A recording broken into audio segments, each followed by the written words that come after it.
Today is container planting day. Now, if you followed me, you know I plant containers slightly different than some people.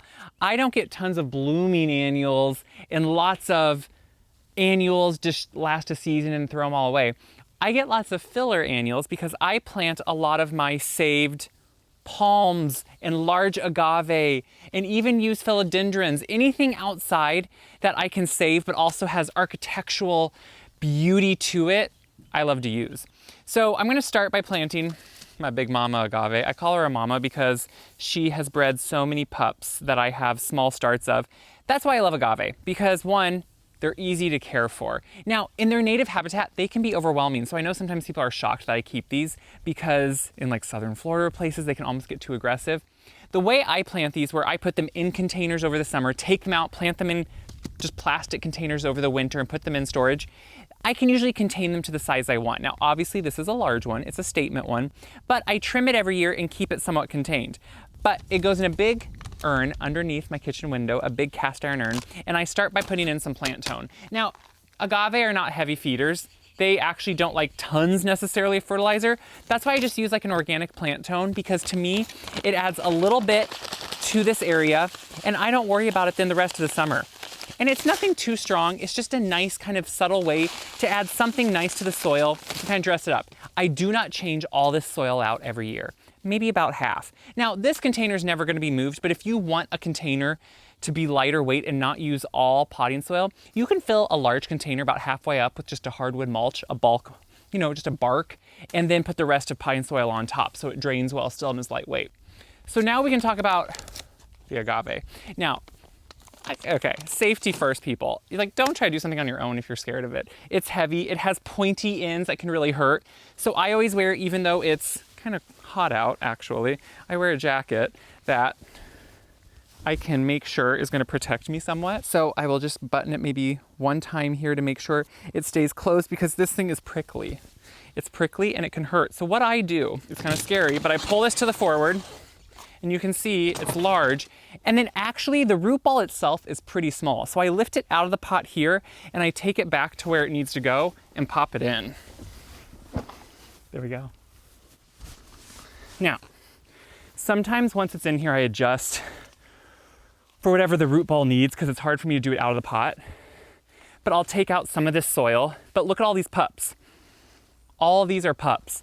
So I can break these off and I can plant them. You can discard them. That's one way to keep it in check size-wise, is just to remove all these so it doesn't continue to grow. And then we'll talk about trimming up some of them. So every year, whether it's weather or keeping it indoors and then going back out, I have to kind of clean this up. And this is another way I keep a large plant like this agave in check. So when some of the fronds, some of the leaves kind of look, haggard and worse for wear, I just go in with a big sharp knife and I cut those off. So that's a way that instantly you can kind of start controlling the size, because if you look at the center of this plant, there's a lot more that are going to open up this season. This has multiple, it just keeps opening up from the center. So I go in and I cut these off of the bottom, and then it's able just to kind of open it up, make it easier to plant underneath these, which is really nice.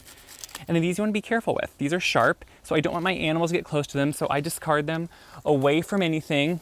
But look how big they are. So you kind of just have to go around and check and make sure you don't have more that need to be taken off. But honestly, most of these others look good. I'm gonna take off one back here just so I can plant easier.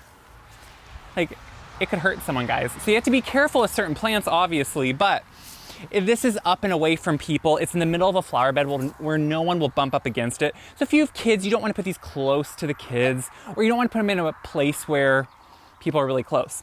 So now once I have all that in, I like to fill in with soil around the plant itself. So I kind of make sure I have it placed where I want.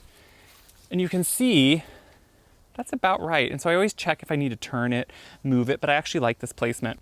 And so now I'll just put in just organic all-purpose pine soil, what I use everywhere. A lot of people get worried when it comes to things like agave. Do I have to use special soil? Agave just want really good draining soil. So if you use a good potting mix that has a good mix of, lightening materials that will help it drain, then you're gonna be fine. This pot drains well, it has drainage, so it's not gonna be burdened with water. And the same with the annuals I'm choosing to go with it. They're all ones that can withstand a little bit more neglect, slightly. The annuals will always need a little bit more water than not, but they can take a little bit of neglect.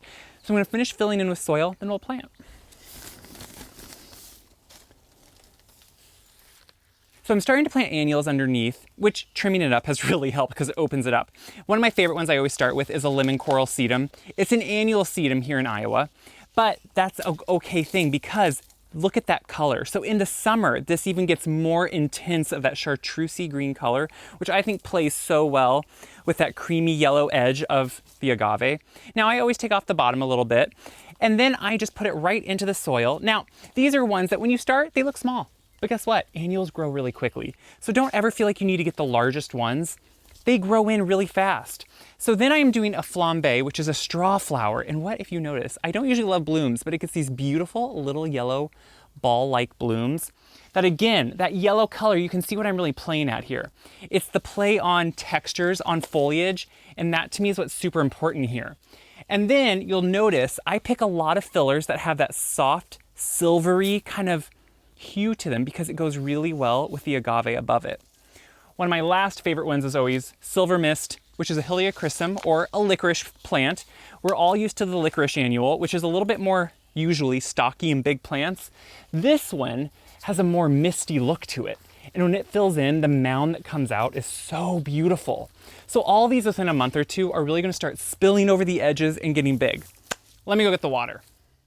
So I'm watering this quickly. Now, these are annuals, so yes, I'm gonna have to wash them in the heat of the summer, and when it gets windy here and dry, they're gonna need water probably every day because it's a lot of annuals for a small pot. But honestly, they can take a little bit more of a beating than certain annuals that bloom constantly. That's why I try to pick certain ones like this to go underneath my large agave. So I'm gonna finish watering this, and then we have 2 more to go plant. Let's go plant them. So here across the driveway, these are ones I see from my kitchen window, and I'm using something that usually would be a houseplant for some. This is a philodendron. This is the Salem variety. I love it because it has kind of that cut leaf on it. It's really architectural. So a year ago, I think, I posted a video where I took some of my large ones and I did something that a lot of people were freaked out about, and they still leave comments on the video because what I did was I butchered it. I completely took my large ones and just cut them apart, ripped them apart, cut the leaves off.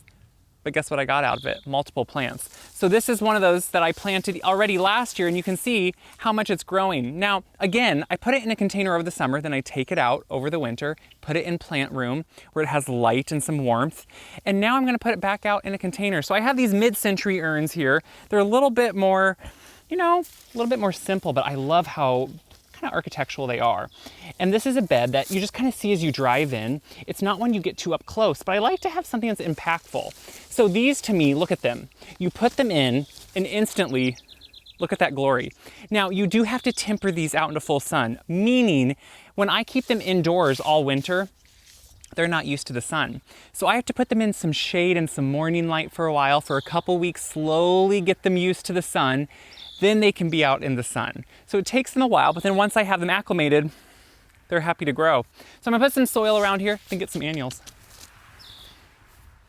I already put the plant tone in the container. I'm just adding in the same all-purpose potting soil. That's why I love a good organic all-purpose potting soil. You can use it for like everything, which is great. So now underneath here, I'm planting some of my favorite annuals. So this is just a Lysimachia. It's variegated lemon Lysimachia. Now I grew up calling Lysimachia creeping Jenny, but it had a different look. This is that variegated with kind of slight yellowy edges and a darker green center. And why I like it, it does really well in dry heat in the summer, and it spills over the edges. So you can tell, you know that whole adage, what is that old adage everyone says? Filler, spiller, and thriller. Yeah, my thriller is always all these plants I keep. So I just want plants that will fill in and spill over the edges. I don't really follow that rule. I think rules make no sense. Do what you love, plant what you love. The second one I always love to plant, and I just think it does so well, it's a type of licorice plant, which is another type of Heliochrysum, but it looks much different than the one we used earlier.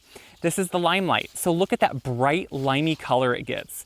Why I like it is it plays really well as a variegation against the dark philodendron, but then works really well with that little Lysimachia too. So I'm gonna put a couple of these, one on each side, and that's all this plant needs. So what's nice is I try to keep it simple. I keep a lot of plants, and then I use them around in urns and containers, and then just get annuals that will fill in and really just set them off. I mean, it's like instant impact, right? Now I just need to water it. Again, same thing. So obviously I live in a hot climate. We're getting hot too early, but I do not have water to each of my containers. Someday that is a dream, and I'm gonna keep dreaming about that, but until I do, I have lots of hose and I just drag it around all the containers and I water them. So this one again, when it starts getting really hot and dry, like late June, July, August, I'll have to water this close to every day probably, but it'll be worth it. I'll show you. So out here at the end of my driveway, I have large urns. They're a long ways from water. So I like to pick things that don't need a lot of water, which is quite a few of the things I pick. Now I'm going with sago palms that I've saved for years. Now yes, disclaimer, these are very toxic to animals. I have these up high and away, and my animals have never even cared about my plants, thankfully. So you have to take care with what you plant and know what the conditions are. These again, I save year to year. And so you can see they have some great growth on them, but I'm just gonna kind of just treat them like a brand new plant, take off a little bit of soil. And I even saved some of these succulents I planted with them last year. They're a type of senecio, which is a massive plant family. I think some people call these ones string of bananas. And I'm just gonna put it right up in here. Look at that. I already have some plant tone in the container, but I do need to add more soil now around it. So I'm gonna save out these couple succulents that kind of fell out and then plant it up. This is the last amount. And again, I'm just using the same all-purpose potting soil, that good organic Espoma potting soil, because it works well and it's always worked well for all my containers. Now, like I said, I saved some of those succulents. Even though I have new ones I could put in, these might actually be enough. So this works a lot of times for a lot of succulents. String of pearls, same family. They do just as well, and they like the dry heat and they like neglect.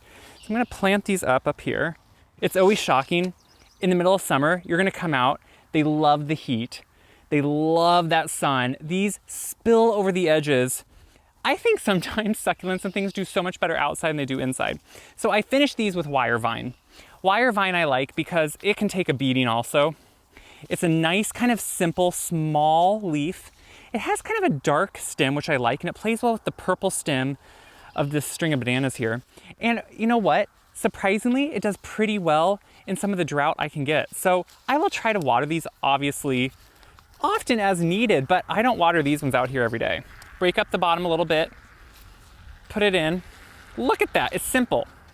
All winter long with all these plants I save, I think of where I want to use them and then I start dreaming. So these ones I've been thinking for a long time I want to bring out to this spot. So I'm always really excited when they're here because I can see them from my kitchen window, different windows of the house, and I can look out and just be excited, and that's the fun part. So now we need water.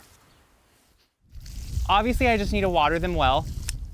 These pots drain well. I only use a container outside that drains well because wind, rain, you want them to drain well. Because you never want anything to sit in water unless it's a water plant. Now I bet you're noticing these trees behind me, right? Yeah, they're winter burned, and before you tell me they look dead, I know they look dead. So I'm giving them time. Probably gonna have to replace them. Just something to look at, right? So now they're watered. That's a few of the containers around my place and some of the favorite annuals I like to use under them. Like I said, my method is a little bit different. I keep plants a lot over the winter that are my main attraction in the containers, and then I use more annuals as texture, filler, foliage, color. I think it's just a great way, and it's, you know what, it's what speaks to me, and that's what gardening is all about. Picking what works, not only for your environment, but also for you. It has to make you happy and give you joy every time you look out the window and see it. That's the whole point. So I hope this gets you excited to maybe try something. Go out and plant something. Go out and just have fun. Because guess what? If gardening isn't fun, it's not worth doing. You have to have fun doing it.